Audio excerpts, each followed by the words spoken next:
Cost অ্যাকাউন্টিংয়ের তোমাদের joint product and by প্রোডাক্টের উপর। এই জয়েন্ট প্রোডাক্ট এবং বাই প্রোডাক্টের এর আগে আমি দুটো ক্লাস দিয়েছি, যারা ওই ক্লাসগুলো মিস করেছো প্রথম ক্লাসে দেখবে সমস্ত ফর্মুলাটা ডিসকাস করেছি, পরের ক্লাসে একটা প্রবলেম সলিউশন করেছি। আজকেও একটা প্রবলেম সলিউশন করব জয়েন্ট প্রোডাক্টের, ঠিক আছে? এরকম একটা প্রবলেম আমি পড়ে শোনাচ্ছি, তোমরা যদিও স্ক্রিনে দেখতে পাবে। দেখো, এই company produce 3 product ABC from joint process আর relevant cost and other details are given below.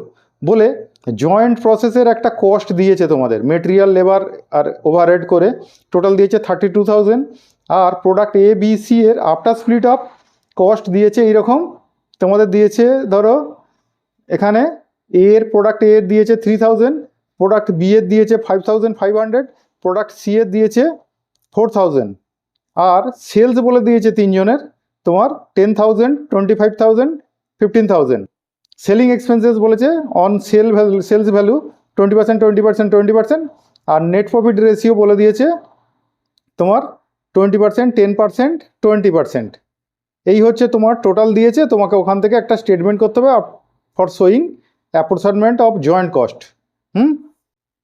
এবার এই প্রবলেমটাও আগের দিনকে যে প্রবলেম করেছিলাম সেই রকমই, একই রকম প্রবলেম।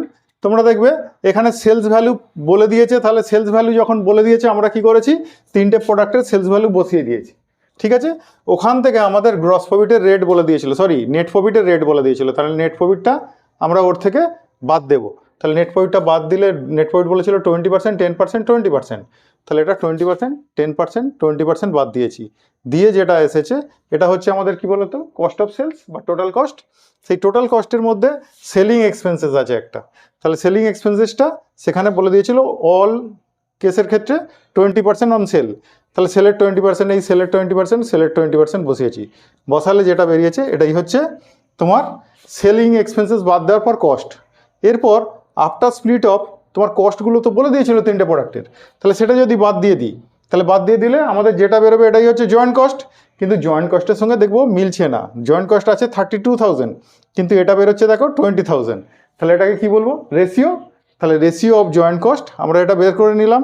বের করে নেওয়ার পর আমরা ওইটাকে যদি ভাগ করি, আমরা ওটাকে ভাগ করলে আমরা কি করব, এ এর ক্ষেত্রে বলবো টোটাল 32,000-এর মধ্যে 3:12:5 হয়েছে, তাহলে 3/20। তারপর বি এর ক্ষেত্রে ওটা ইন্টু 12/20, আর সি এর ক্ষেত্রে 5/20। এই রেশিও ভাগ করে দিলাম, ভাগ করে দিলে প্রবলেমটা সলিউশন হয়ে গেল। তাহলে ঠিক আছে, এটা হচ্ছে একটা মেথড যেখানে আমরা এই জয়েন্ট কস্টের রেশিও বের করছি। আমরা রেশিওটা বের করছি কি, সমস্ত খরচ বাদ দিয়ে জয়েন্ট কস্টের পোর্শনে আসছি। কিন্তু আমরা যদি এই নেট প্রফিট দেওয়া থাকে, আমরা কিন্তু আরেকটা প্রসেস করতে পারি, নেট ভ্যালুর উপর করতে পারি। আমরা নেট ভ্যালুর উপর করলে কি করব, আমাদের এই যে প্রফিটটা যেটা ছিল, প্রফিটটা আছে, সেই প্রফিটটা বাদ দেবো। প্রফিটটা বাদ দিয়ে যেটা বেরিয়েছে, এই এখানে বেরিয়েছে কত, 8,000, 22,500 আর 12,000, এই রেশিওই আমরা ভাগ করব কস্টটাকে। এখান থেকে রেশিওটা নেব, আর এদিকে যাব না, ঠিক আছে?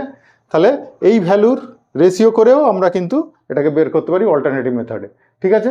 এই মেথডটা সবথেকে সহজ, তাই সবথেকে সহজ মেথডেই আমি করে দিলাম, আর তোমরা ওই মেথডেও করতে পারো, ঠিক আছে? তাহলে আজকেও একটা এই জয়েন্ট প্রোডাক্টের উপর প্রবলেম সলিউশন করে দিলাম। পরের দিনকে আমরা বাই প্রোডাক্ট আর জয়েন্ট প্রোডাক্ট দুটো কম্বাইন্ডে দেখব, যদি এরকম প্রবলেম থাকে করার।